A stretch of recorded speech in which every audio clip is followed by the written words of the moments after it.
नमस्कार प्यारे विद्यार्थियों, आज हम एक्सरसाइज 1.1 लेते हैं। इसका पहला क्वेश्चन है, एफ है वो आर से आर में एक फलन दिया हुआ है, प्रांत आर से सहप्रांत आर में डिफाइन है, और जी भी प्रांत आर से सहप्रांत आर में डिफाइन है, रियल टू रियल है। और पहले का पहला प्रश्न है, एफ एक्स है वो 2x + 3 है, यानी x की एफ इमेज क्या है, उसका दुगना +3 कर देती है। ऐसे ही जी एक्स अनदर फंक्शन है, तो x की जी इमेज क्या करती है, उसका वर्ग +5 कर देती है। हमें यहाँ पर ये निकालना है एम, अर्थात टू फाइंड आउट, ज्ञात करना है एफ ओ जी और जी एफ निकालना है।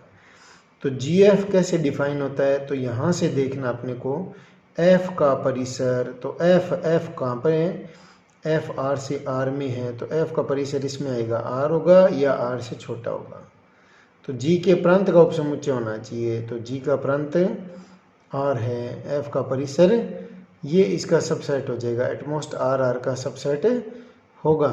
तो जी एफ है वो आर से आर में डिफाइन हो जाएगा। तो इस डिफाइंड एंड एग्जिस्ट परिभाषित और विद्यमान है, ये आपको लिखना है।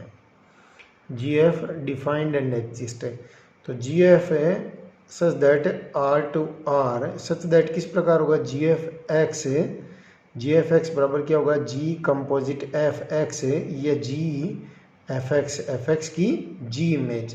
तो एक्स की एफ इमेज क्या करती है, उसका दुगना +3 कर देती है, तो यहाँ पे दुगना +3 लिख देते हैं।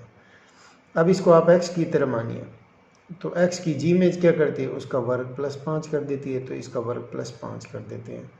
अब इसको सरल कर लीजिए आप, तो a का स्क्वायर यानी 4x² आ जाएगा, 3 का स्क्वायर 9 हो जाएगा, और 2a भी करेंगे तो ये 12x आ जाएगा, और +5 जोड़ देंगे इसमें, तो 4x² + 9 + 12x + 5, अर्थात 4x² + 12x + 14 आ जाएगा।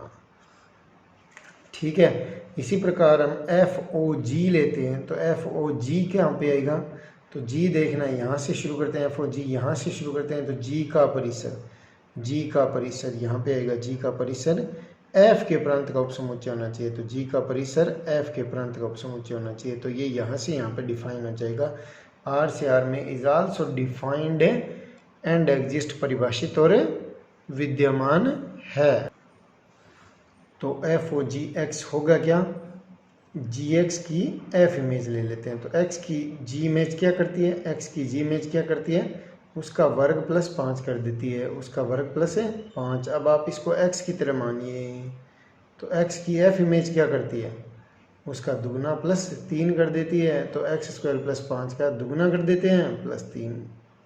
तो इसको सरल कर लेते हैं, तो ये 2x² + 10 + 3, अर्थात 2x² + 13 आ गई। तो ये एफ ओ जी और जी एफ इस क्वेश्चन में दोनों अपने पास निकल चुके हैं। इसी प्रकार दूसरा प्रश्न है, उसमें एफ एक्स दिया हुआ है, एक्स की एफ इमेज क्या है, उसका वर्ग +8, और एक्स की जी इमेज क्या करती है, 3x³ + 1, अर्थात एक्स का क्यूब कर देती है और उसका 3 गुणा +1 कर देती है। तो हमें अब एफ भी आर से आर में है, जी भी आर से आर में, जैसे क्वेश्चन में दिया है, तो जी एफ भी आर से आर में इज डिफाइंड एंड एग्जिस्ट आएगा, क्योंकि एफ का परिसर जी के प्रांत का उपसमुच्चय होगा। क्योंकि जो भी संख्या है उनका वर्ग +8 करना है, तो वो वास्तविक ही होगी, और किसी भी संख्या, वास्तविक संख्या का क्यूब × 3 + 1 करेंगे तो वह भी वास्तविक ही होगी।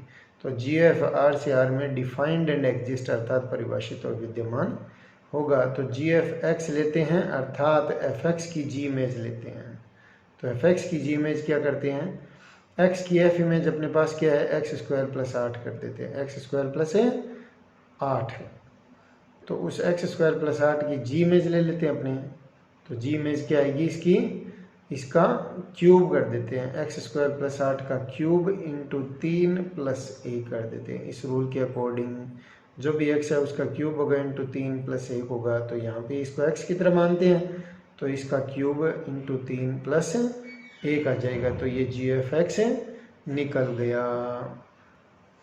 इसी प्रकार एफ ओ जी आर से आर में लेते हैं, is also defined and exist, तो एफ ओ जी एक्स क्या आएगा, जी एक्स की एफ इमेज, तो एक्स की जी इमेज क्या करती है, एक्स की जी इमेज क्या करती है, उस एक्स का क्यूब × 3 + 1 कर देती है, तो इसको आप एक्स की तरह मानिए।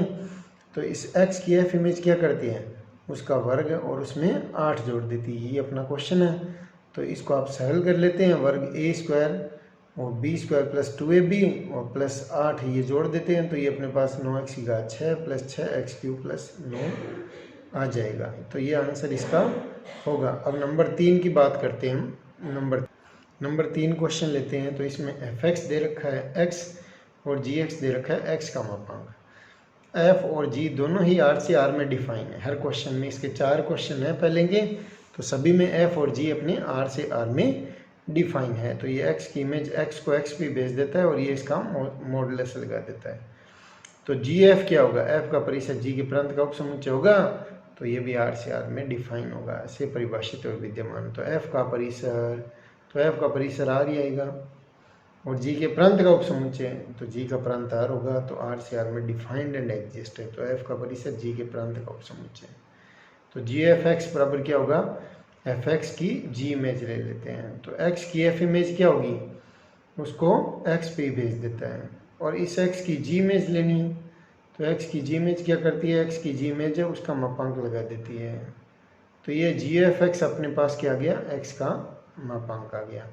इसी प्रकार हम ये कह सकते हैं कि f और g भी r से r में डिफाइंड एंड एग्जिस्ट होगा और f और g किस प्रकार होगा, f और gx बराबर क्या आएगा, gx की f इमेज ले लेते हैं। तो x की g इमेज क्या करती है, उसका मापांक लगा देती है। अब आप इसको x की तरह मानिए, x की तरह लेते हैं, तो इस x की f इमेज क्या करती है, एज इट इज छोड़ देती है। तो x की f इमेज क्या है, x ही है। तो इसी प्रकार f और g x है वो x आ गया अपने पास, f और gx बराबर क्या आ गया, x। इसी प्रकार पहले का चौथा क्वेश्चन लेते हैं। इसमें x की f इमेज क्या दे रखी है, x का वर्ग प्लस 2x प्लस 3 दे रखी है। अर्थात जो x है उसकी f इमेज क्या करती है, उसका वर्ग प्लस 2x प्लस 3 कर देती है। ऐसे gx बराबर क्या दे रखा है, x का 3 गुना -4 दे रखा है, अर्थात 3x - 4। तो हम वही लाइन लिख सकते हैं, gf is defined and exist and g of such that r to r is defined and exist. gf है वो r से r में परिभाषित एवं विद्यमान है। तो gf(x) बराबर क्या हो गया, fx की g इमेज ले लेते हैं, fx की g इमेज ले लेते हैं। तो x की f इमेज क्या करती है, उसका वर्ग प्लस 2x प्लस 3 कर देती है। तो जो भी x है उसका वर्ग और उसमें उसका दुगना प्लस 3 जोड़ देती है। अब आप इसको x की तरह मानिए, इस पूरे को x की तरह मानते हैं, तो इस x की g इमेज क्या करती है, उसका 3 गुणे में से 4 घटा देती है, इसके 3 गुणे में से 4 को घटा देते हैं। तो इसको सरल कर लेते हैं, तो 3x² और ये 6x प्लस 9 - 4, तो ये पे 5 आ जाएगा। अब यहाँ पे ये जो क्वेश्चन है वो बुक में आंसर मिलाना है आपको, तो यहाँ पे -3 बुक में करना होगा तब आपका आंसर मिलेगा। लेकिन अपने पास क्वेश्चन आते हैं एग्ज़ाम में, तो इसलिए क्वेश्चन में हम कुछ फेरबदल नहीं कर सकते, इसलिए हमें जो क्वेश्चन दिया हुआ है उसके हिसाब से हमने यहाँ पे आंसर लिखा है। अगर आप आंसर मैच करना चाहते हैं तो इस पे यहाँ पे -3 करेंगे तो आंसर मैच हो जाएंगे अपने बुक से पीछे से। अब इसी प्रकार f और g वह भी r से r में डिफाइंड एंड एग्जिस्ट होगा। तो f और g क्या होगा, gx की f इमेज ले लेते हैं। x की g इमेज क्या करती है, उसका 3 गुना -4 कर देती है। यहाँ पे देखो 3 गुना -4 कर देती है। अब आप इसको x की तरह डिफाइन मानिए, x की तरह परिभाषित मानिए एक तरह से, ठीक है। इसको सपोज कर लेते हैं। तो इस x की f इमेज क्या करती है, उसके वर्ग प्लस उसका दुगना प्लस 3 कर देती है। तो x की f इमेज क्या करती है, उसका वर्ग प्लस उस x का 2 गुना प्लस 3 कर दिया। तो इसको हम सरल करते हैं, तो ये क्या आ जाएगा, आपको सरल करने पर 9x² - 18x प्लस 11 अपने को प्राप्त होगा। अगर हम यहीं पे वही -3 वाला चिन्ह कर लेते हैं तो आंसर जो भी पीछे होगा वह हमारा प्राप्त हो जाएगा, क्योंकि एग्ज़ाम में हमें क्वेश्चन दिया होता है, हमने उसके हिसाब से इसको यहाँ पे सरल कर दिया, क्योंकि क्वेश्चन में हम फेर बदल कर नहीं कर सकते। तो 9x² - 18x प्लस 11 ये इसका आंसर प्राप्त होगा। इसी प्रकार पहले के चारों प्रश्न हो गए, इसमें f और g और gf हम आसानी से ज्ञात कर सकते हैं। अब हम दूसरे क्वेश्चन की तरफ चलते हैं। क्वेश्चन नंबर 2 दिया गया है, ए कोई समुच्चय है, उसमें 3 एलिमेंट है a b c और अनदर सेट इज गिवन, उसमें 3 एलिमेंट है यू वी एंड डब्ल्यू, और एवं यह भी दिया गया कि एफ ए से बी में परिभाषित है और जी है वह बी से ए में परिभाषित है। और इस प्रकार है कि ये फलन भी अपने को दिए गए हैं कि ए है वो बी से संबंधित है और बी है वो यू से संबंधित है और सी है वो डब्ल्यू से संबंधित है। तो यह फलन है वो क्रमित युग्मों के समुच्चय के रूप में आपको अपने को यहाँ पे प्रदत्त किया गया है। इसी प्रकार जी में दे रखा है कि यू है वो बी से संबंधित है, क्योंकि जी है वो बी से ए में परिभाषित है, बी से ए में परिभाषित है। तो पहले अवयव बी के होंगे, बाद वाले अवयव ए के होंगे, जो जी क्रमित युग्म के रूप में दिया हुआ है। यहाँ पे एफ है वो ए से बी में परिभाषित है, तो एफ अगर क्रमित युग्म के समुच्चय के रूप में दिया हुआ है तो पहले एलिमेंट ए के होंगे, बाद में एलिमेंट बी के होंगे। तो जी है वो बी से ए में दिया हुआ है कि यू है वो बी से पर जाता है और वी है वो ए से संबंधित है और डब्ल्यू है वो सी से संबंधित है, ये दे रखा है। तो अपने को यहाँ पे ज्ञात करना है एफ ओ जी और जी एफ ज्ञात करना है। तो अब हम नंबर 1 मान लीजिए जी एफ लेते हैं अपने पास। तो जी एफ है, क्योंकि हम इधर से चलते हैं तो पहले एफ आता है। तो एफ क्या है, ए से बी में है, एफ ए से बी में, उसके बाद जी है वो बी से ए में है। तो हम अगर चित्र बनाते हैं, चित्रात्मक रूप से इसको समझना चाहते हैं, तो पहले हमें एफ डिफाइन करना होगा। एफ कहाँ से कहाँ पे होगा, ए से बी में होगा, उसके बाद में जी है वो बी से ए में होगा। तो ये यहाँ से समझ में आ रहा है। जी एफ के लिए एफ है वो पहले लेना पड़ेगा, वो ए से, क्योंकि एफ अपने को ए से बी में दिया हुआ है, और उसके बाद में अपने को जी लेना होगा। तो जी है वो बी से ए में है।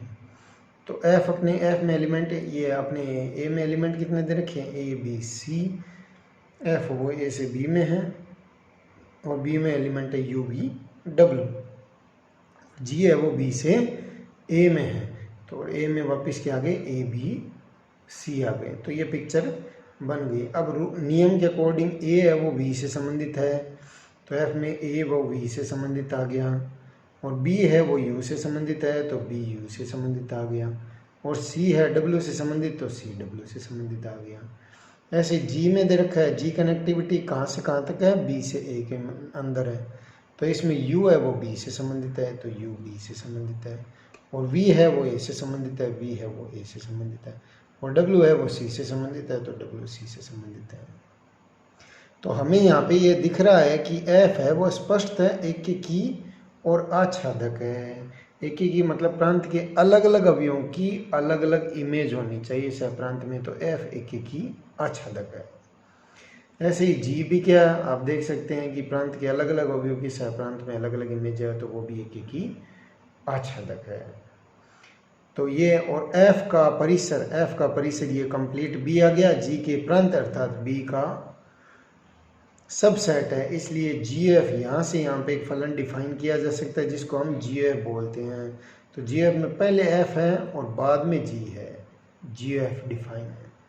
तो जी एफ डिफाइन किया जा सकता है, यहाँ से यहाँ पे डायरेक्ट एक फंक्शन डिफाइन किया जा सकता है, उसको हम जी एफ बोलते हैं। तो वो जी एफ कहाँ से कहाँ पे होगा, डायरेक्ट ए से ए में होगा। तो ए देखिए वी पे जा रहा है, वी किस पे जा रहा है, ए पे, तो ए डायरेक्ट किस पे गया, ए पे। बी किस पे जा रहा है, यू पे, और यू किस पे जा रहा है, बी पे, तो बी किस पे गया, बी पे। और सी जा रहा है डब्ल्यू पे, डब्ल्यू किस पे जा रहा है, सी पे। तो यहाँ से यहाँ पर डायरेक्ट फंक्शन डिफाइन होगा।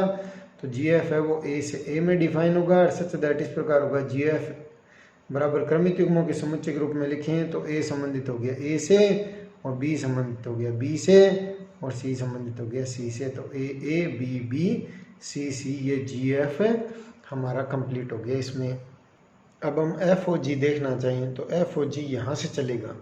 एफ ओ जी यानी जी पहले देखना पड़ेगा। तो जी कहाँ से है, बी से ए में डिफाइन है, और एफ है वो ए से बी में है। तो पहले जी का अगर हम पिक्चर बनाएं तो वो सेट बी से ए में डिफाइन है, बी से ए में डिफाइन है। तो बी से ए में चलते हैं, ये जी हो जाएगा। फिर अपने ये जी, और उसके बाद में एफ है वो ए से बी में डिफाइन है, तो ये ए से बी में डिफाइन है। तो बी के एलिमेंट लिख दिए हमने यू वी डब्ल्यू, और ए के एलिमेंट लिख दिए ए बी सी, और इधर वापस बी के यू वी डब्ल्यू। तो अपने को जी में दिया हुआ है, जैसे कि ऊपर हमने बनाया था, जी में दिया हुआ है कि यू है वो बी पे जा रहा है और वी है वो ए पे जा रहा है और डब्ल्यू किस पे जा रहा है, सी पे। वो तो एफ है और एफ में दे रखा है कि ए है वो बी पे जा रहा है और बी किस पे जा रहा है, यू पे जा रहा है और सी किस पे जा रहा है, डब्ल्यू पे। तो यहाँ से यहाँ पे भी एक फलन डिफाइन किया जा सकता है, क्योंकि जी का परिसर ये हो गया ए, एफ का प्रांत भी ए का सबसेट है, इसलिए डिफाइन किया जा सकता है। और इस बार एफ ओ जी कहाँ से कहाँ पे डिफाइन होगा, क्योंकि पहले जी है उसके बाद में एफ है, तो एफ ओ जी यहाँ से चलते हैं तो वो बी से बी में डिफाइंड एंड एग्जिस्ट होगा, क्योंकि यू गया बी पे और बी गया वापस यू पे, तो यू गया यू पे, और वी गया ए पे और ए गया वी पे, तो वी गया वी पे, और डब्ल्यू सी पे, सी डब्ल्यू पे, तो डब्ल्यू डब्ल्यू पे। तो ये हमारा एफ ओ जी भी निकल जाता है। इस प्रकार हमारा दूसरा प्रश्न यहाँ पे कंप्लीट हो जाता है। अब एक्सरसाइज के तीसरे प्रश्न की तरफ चलते हैं। प्रश्न 3 है, दिया गया है एफ है वह आर प्लस से आर प्लस में डिफाइन है, अर्थात धनात्मक वास्तविक संख्या से धनात्मक वास्तविक संख्या में, और इस प्रकार है कि एच की एफ इमेज क्या करती है, उसका वर्ग कर देती है, और जी भी आर प्लस से आर प्लस में धनात्मक वास्तविक संख्या से धनात्मक वास्तविक संख्या में, सच दैट इस प्रकार है कि एक्स की जी इमेज क्या करती है, उसका वर्गमूल ले लेती है। तो हमें ये बताना है यहाँ पे क्या ज्ञात करना है, एफ ओ जी और जी एफ ज्ञात करना है। साथ में ये भी बताना है क्या ये तुल्य फलन है क्या, एफ ओ जी और जी एफ डिफाइन करना, और साथ में ये भी बताना है ये तुल्य फलन है क्या। तो हम जी एफ लेते हैं पहले, मान लीजिए तो जी एफ लेते हैं, तो पहले एफ देखना होगा। तो एफ क्या है, एफ का परिसर यहाँ पे आएगा, क्योंकि हम जो भी एक्स की वैल्यू देंगे वो वर्ग आएगा, तो वर्ग है, स्क्वायर इज ऑलवेज पॉजिटिव, और लेना भी पॉजिटिव है और तो आएगा भी पॉजिटिव, तो आर प्लस में आएगा।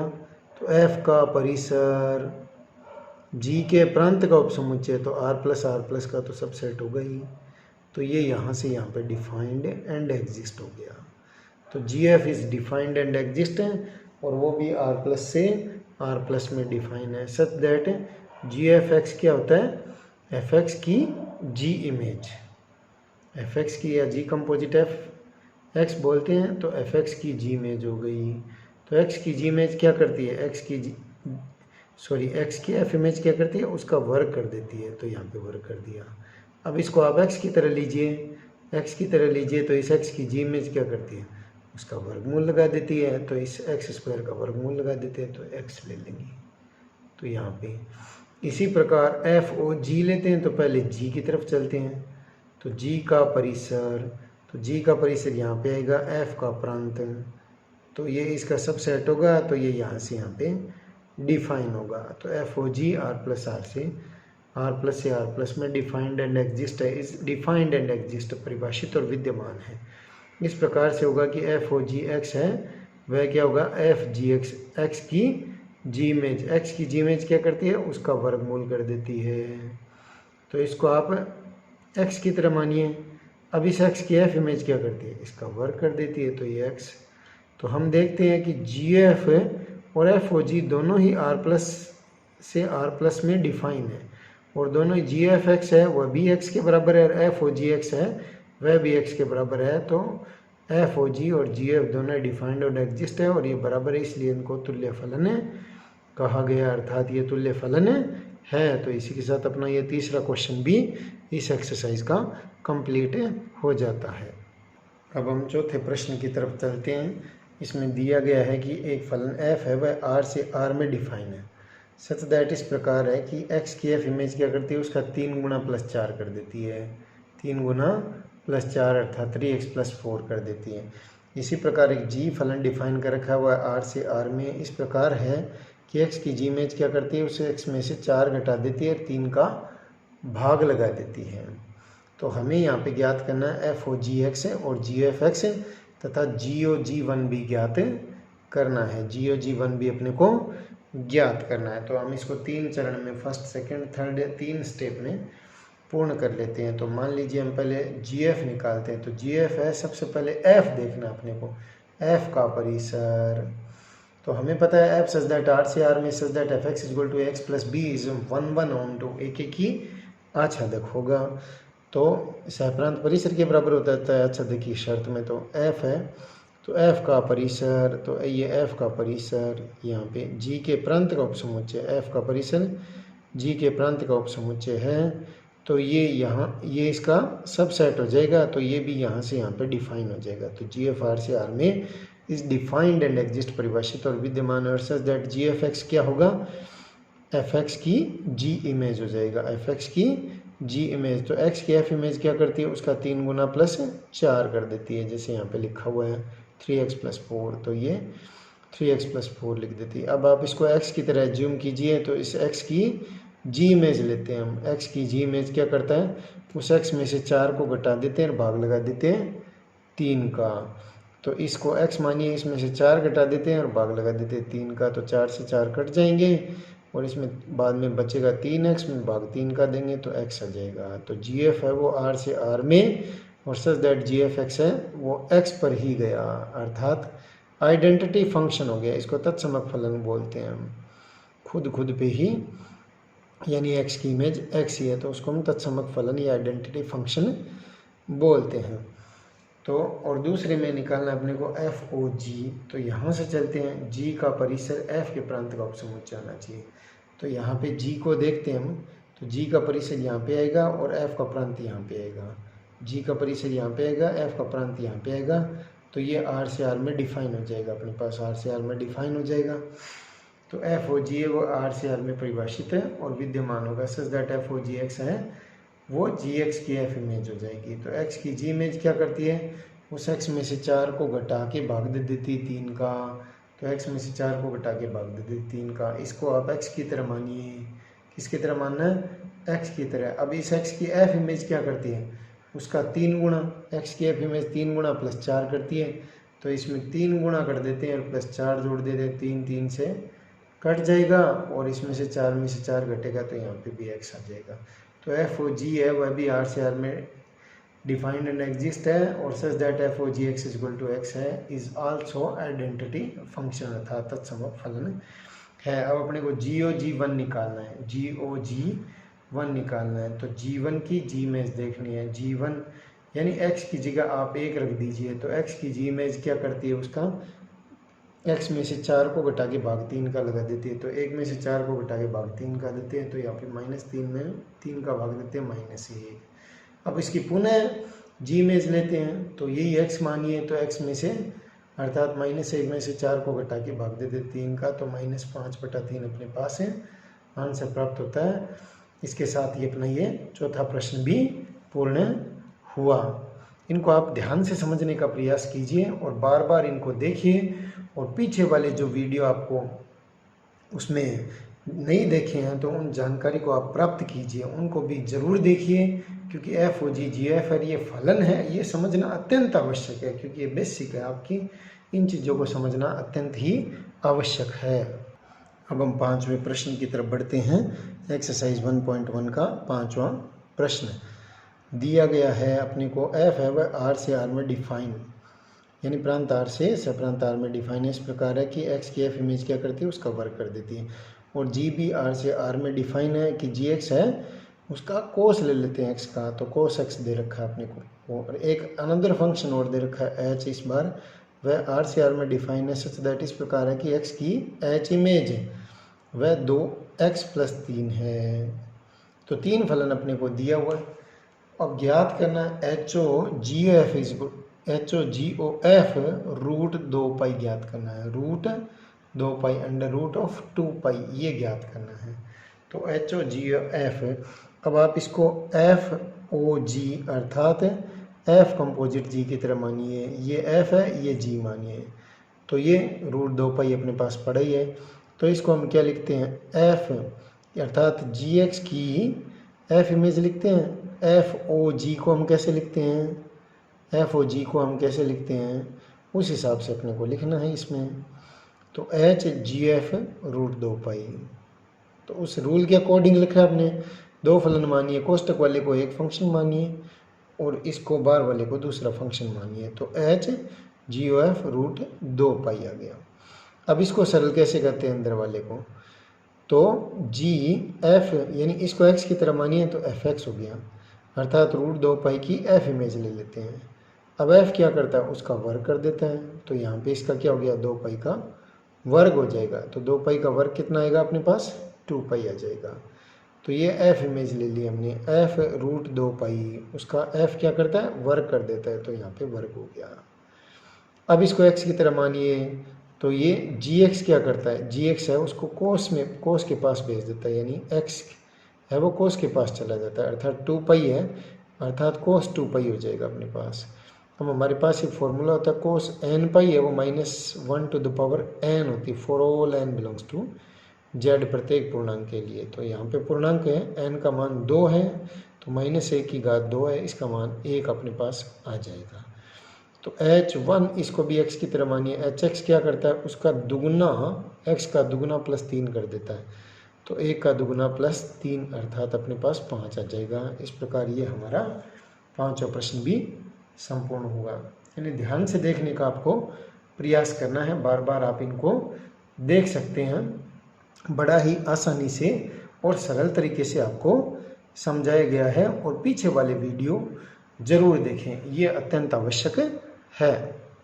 अब हम चलते हैं 6ठे प्रश्न की तरफ।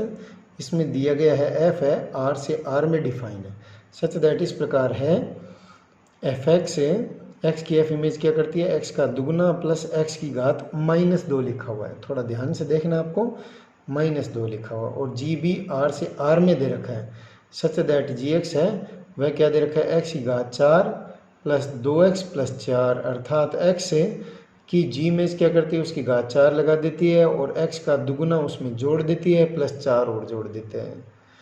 मल्टीपल फंक्शन टाइप्स है अपने पास, बहुत सारे एडेड के रूप में इस प्रकार से फंक्शन लिखा हुआ। तो जी एफ है, एफ का परिसर जी के प्रांत का उपसमुच्चय होता है, यहाँ पे जी एफ अपने को ज्ञात करना है। तो वह जी एफ कहाँ से लेंगे, एफ का परिसर, तो एफ का परिसर यहाँ पे आएगा, जी के प्रांत का उपसमुच्चय, तो ये भी आर से आर में डिफाइंड एंड एग्जिस्ट होगा, परिभाषित और विद्यमान होगा। तो जी एफ एक्स बराबर क्या होगा, एफ एक्स की जी इमेज ले लेते हैं, तो एक्स की एफ इमेज क्या करती है, एक्स की एफ इमेज उसका दुगुना प्लस एक्स की घात -2, तो एफ एक्स है उसकी वैल्यू रख देते हैं एक तरह से हम, तो 2x + x की घात -2। अब इसको आप x की तरह मानिए, x की तरह मानिए, तो इसमें क्या करता है, x की जी इमेज क्या करती है, उसकी घात 4 लगा देती है, +2 × x कर दिया और +4 ऐड कर दिया। अब ये आंसर में एज इट इज़ लिखा हुआ है, तो ये एज इट इज़। इस प्रकार से हमारी इस एक्सरसाइज के 6 क्वेश्चन हम कर चुके हैं। एक 7वां वो सामान्य इजी सा क्वेश्चन है, उसे आप कर सकते हैं, और पीछे वाले वीडियो ज़रूर देखें ताकि आपका ज्ञान इस फलन के अंदर वो क्रमबद्ध रूप से संगठित किया जा सके, इसकी आप भली भांति जानकारी प्राप्त कर सकें।